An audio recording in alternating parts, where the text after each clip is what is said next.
Hello everybody, this is Pastor Green. We're doing another Bible study, Exodus chapter 24. If you'd like me to come speak at your church or if you have any questions, email me at godsohman@gmail.com. Now starting in Exodus 19, verse 7 and 8, we talked about Moses and the elders.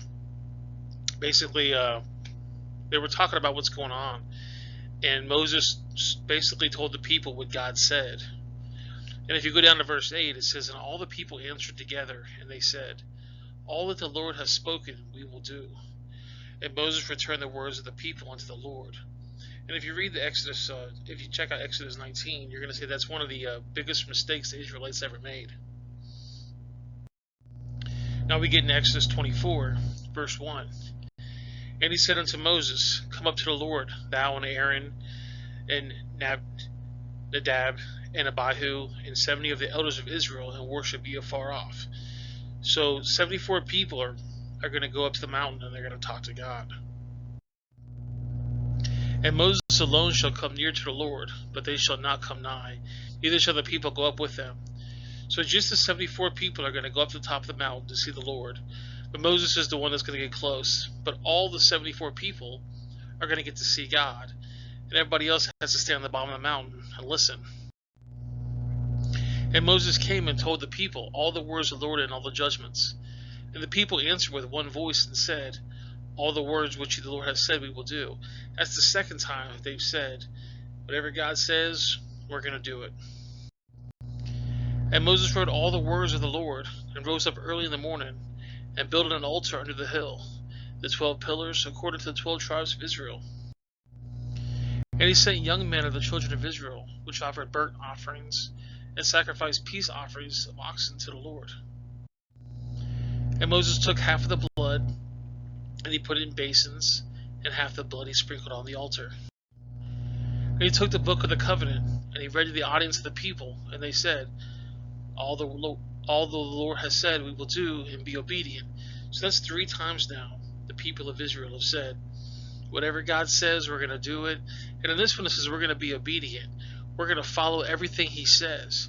Now at this point, God's really only gave them 10 rules that they had to follow. If you look at Exodus 20, 10 rules they had to follow. And they said, yep, no problem, we're going to do it. And the Bible's pretty clear that nobody has followed all 10 commandments except for Jesus. And then later on we're going to see in Leviticus that the people of Israel added like 400 something different laws. It's crazy. So 3 times now they said, all the Lord has said, we're going to do it. "And Moses took the blood and sprinkled it on the people and said, Behold the blood of the covenant, which the Lord has made with you concerning all these words." Now, when Jesus died for your death, you're covered in the blood. You're absolutely covered. This right here says he sprinkled the blood on top of the people. So, they might have the blood applied, but they're not covered in the blood. And it's a big difference. People in the Old Testament, they got saved by their obedience. But in the New Testament, we get saved by the blood of Christ. "And then went up Moses and Aaron, Nadab and Abihu, and 70 of the elders of Israel." Now again, there's going to be 74 people that are going to see God. So there's 74 witnesses. And a lot of different religions on the road, for instance, Islam, they have the one person, their prophet Muhammad. Mormonism, they have that one person, Joseph Smith. Even Buddhism have Sid Arthur, one person that spreads this whole gospel. But in this case, we have 74 people are going to hear exactly what God has to say. "And they saw the God of Israel, and they were under his feet as it were paved work of sapphire stone, and as it were the body of heaven in his clearness." So these 74 people, they saw God. I don't exactly know how that happened, but it says here that they saw God. "And upon the nobles of the children of Israel he laid not his hand. Also they saw God, and they did eat and drink. And the Lord said unto Moses, Come up to me in the mount, and be there, and I will give thee tablets of stone and law and commandments, which I have written, that thou mayest teach them. So God's saying right here that He wrote the Ten Commandments with His own hand. He wrote it. It wasn't something that man wrote. God said Himself, I wrote these 10 Commandments. Now later we're going to find out that Moses came down, he got mad and threw the stones on the ground and broke them, he had to rewrite them, and those Moses wrote.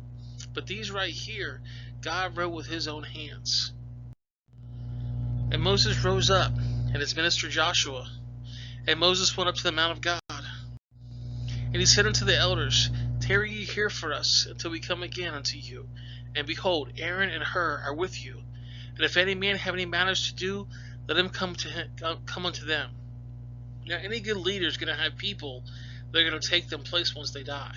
So Aaron and Hur, these two people, that's going to be basically replacements for Moses once he dies.